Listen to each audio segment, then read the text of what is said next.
Hello, aujourd'hui je te partage une de mes dernières situations que j'ai vécues où j'ai vu un papa parler à sa fille et je suis restée vraiment mal pour l'enfant. Je t'explique, c'était un soir à 17h30 avant mes cours de Zumba. Il y a des cours de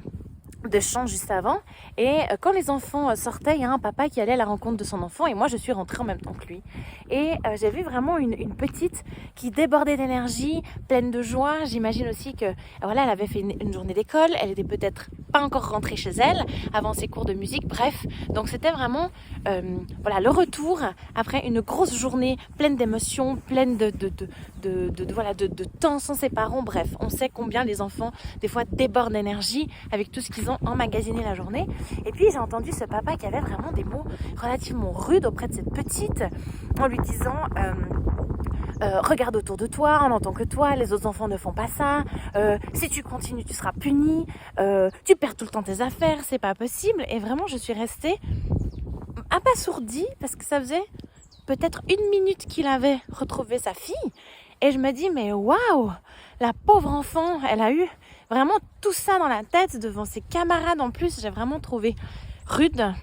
pour la petite, bien évidemment rude pour le papa parce que sa fille était aussi voilà toute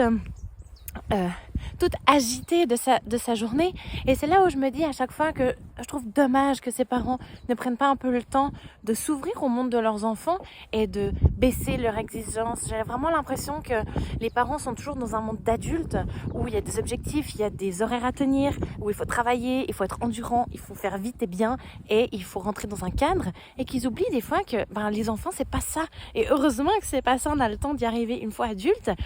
Et des fois je me dis que si tous les parents faisaient juste un petit pas pour comprendre un peu plus l'enfance, leurs besoins d'extérioriser, leurs besoins de mouvement, des fois le manque de codes sociaux qu'ils n'ont pas parce que c'est des enfants et que ça fait aussi partie de leurs besoins de devoir extérioriser, peut-être parfois pas de la bonne manière, mais je pense que voilà, on doit vraiment être attentif sur la manière dont on parle, la manière dont on s'adresse à eux, même si des fois c'est difficile parce qu'on a passé une grosse journée et que oui, nous aussi on est fatigués, qu'on aimerait des fois avoir un petit peu plus de répit. N'oublions pas que c'est nous les adultes et que c'est à nous de faire attention à comment on parle avec eux, comment on parle d'eux et surtout leur donner les bons outils. Donc là par exemple un papa aurait très bien pu dire je vois que tu es pleine d'énergie, tu sais quoi, prends vite tes affaires et puis on va se défouler dehors ou voilà, on fait peut-être un stop à quelque part avant de rentrer à la maison, on crée un bon coup ou je sais pas, on tourne sur nous-mêmes pour extérioriser tout ça. Viens me raconter ta journée, elle a l'air palpitante, t'as l'air d'avoir beaucoup de choses à me dire. Enfin voilà, essayez de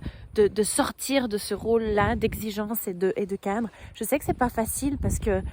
on court partout, on est entre le travail, les enfants, la maison, le couple, ça fait énormément de choses à porter à bout de bras. Mais vraiment, je vous invite les parents à rentrer un petit peu dans le monde des enfants parce qu'on leur demande tout le temps de rentrer dans notre monde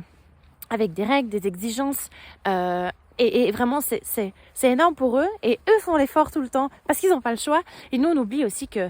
dès le moment où on rentre dans leurs univers, qu'on fait un petit pas vers eux, et en fait les tensions s'apaisent, chacun joue le jeu, on fait vraiment une liaison entre le monde de l'enfance et le monde des adultes. Et donc voilà, je vous invite vraiment à vous poser un peu la question au quotidien, comment c'est avec votre enfant. Est-ce que vous pensez que vous faites attention à comment vous leur parlez, à ce que vous leur transmettez comme vibes, comme bonne humeur, comme voilà, au quotidien, qu'est-ce que vous créez comme lien avec eux? N'oubliez pas qu'un jour ils seront plus des enfants mais que le lien restera, va perdurer. Donc c'est important les choses que vous mettez en place aujourd'hui pour être aussi bien une fois que l'enfant sera adulte et que vous serez aussi plus âgé. Quel lien vous voulez avoir avec votre enfant et surtout qu'est-ce que vous voulez que votre enfant retienne de beau dans cette vie et lui donner toutes les chances pour s'épanouir au mieux. Donc voilà, je sais que c'est pas facile, c'est pas, je ne dis pas par là qu'on doit se flageller parce que des fois on fait pas tout bien, des fois on fait pas tout juste, des fois notre fatigue prend le dessus, nos émotions aussi, et c'est ok. Mais ne faisons pas ce genre de scène une généralité et un quotidien pour nous et pour les enfants parce que ça devient vraiment invivable. Donc voilà pour vous. Pour plus de tips, je vous propose de